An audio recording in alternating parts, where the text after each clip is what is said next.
তো একটা হইলেই সবার আগে আল্লাহরে শেয়ার করার আগে ফেসবুকে শেয়ার মেরে দেয়, আছে না নাই? আপনাদের ফেসবুকে অ্যাকাউন্ট আছে নাকি?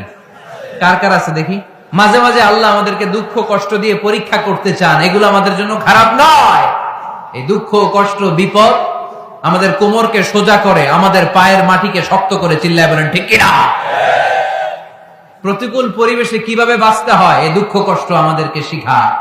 এজন্য মুমিন বান্দার বৈশিষ্ট্য হচ্ছে দুঃখ কষ্ট বেদনা জ্বালা এগুলোতে সে আপসেট হয় না, সে হাল ছেড়ে দেয় না, সে ভরসা রাখে একজনের উপর, চিল্লায় বলতে হবে তিনি কে? কারণ মুমিন জানে রাত্রি যত গভীর হয় অন্ধকার তমানিসা ভেদ করে সুবহে সাদিক হয়। মুমিন জানে গর্ভবতী নারীর পেটের ব্যথা যেই দিন বাড়তে থাকে ওই দিনই নতুন মেহমান আগমনের সময় ঘনাতে থাকে। মুমিন জানে তার জীবনে দুঃখ কষ্ট বিপদ যত বাড়তে থাকে সুখের দিন কাছে আসতে থাকে।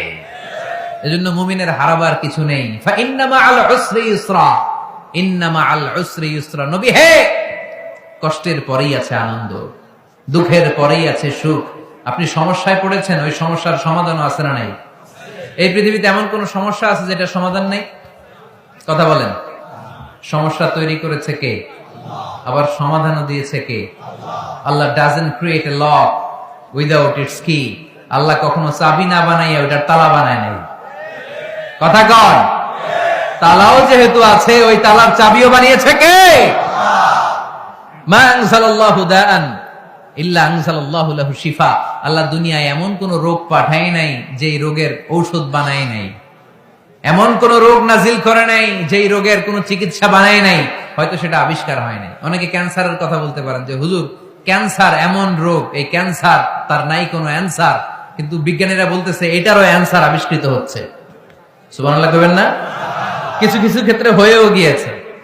এজন্য দুঃখের পরেই আছে সুখ, কষ্টের পরেই আছে আনন্দ।